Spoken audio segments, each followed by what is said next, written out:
it's Leela, the proud poly kinky queer slut. I have recently transitioned to a podcast format for these. So instead of thinking of them as like malformed little videos I'm throwing out there on the YouTubes for download, doing it as podcast format, which has helped me find my legs because I love podcasts, so especially educational podcasts. And so I'm really liking this idea of doing this as a little podcast that can drop into your feed. So just FYI, there's going to be a change in format, and today we're going to do the first change in format podcast. So the format's going to be question and answer. So I really want all of you to ask me any questions you've got, and fill up my queue with questions, and I will answer as many of them as I can on these little podcasts.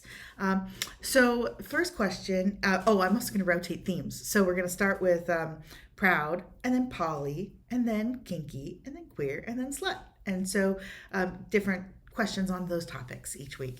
I know a lot of this stuff already, but I am going to do a little bit of research, not a ton, but a little bit of research. And in the show notes, I'll post whatever references I use. So today's first one is going to be about proud. So being proud, I get the question all the time, aren't you ashamed of yourself? And no, I'm not. And a lot of why I'm not is because of the evolution of psychology in the last 15, 20 years. And specifically, there's the work of Brene Brown. And she writes in the self-help kind of book aisle. But she's actually a research scientist, a research psychologist.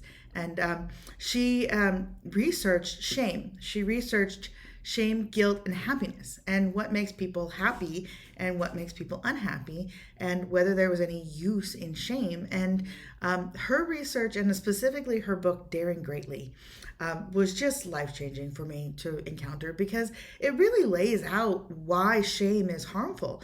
And to give you cliff notes of my personal feeling about why shame is bad, is that shame is the feeling that I am wrong because of what I do. No one ever does something good because they feel like they are wrong and they are bad.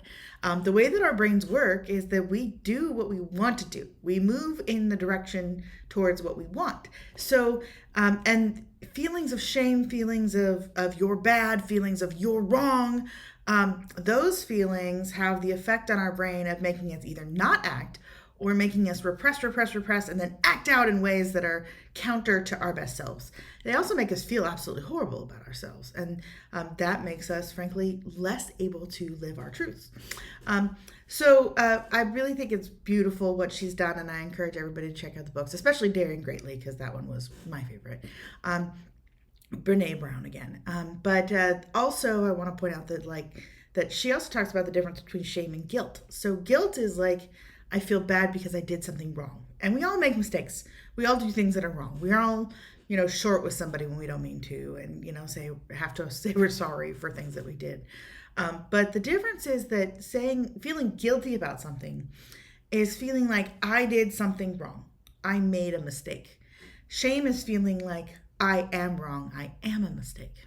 And that's what makes shame so harmful. None of us are mistakes. We're not mistakes. We are beautiful exactly how we are.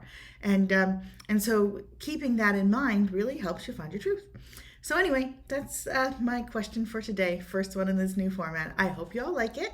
And remember, you can ask me anything. Thanks and have a great day.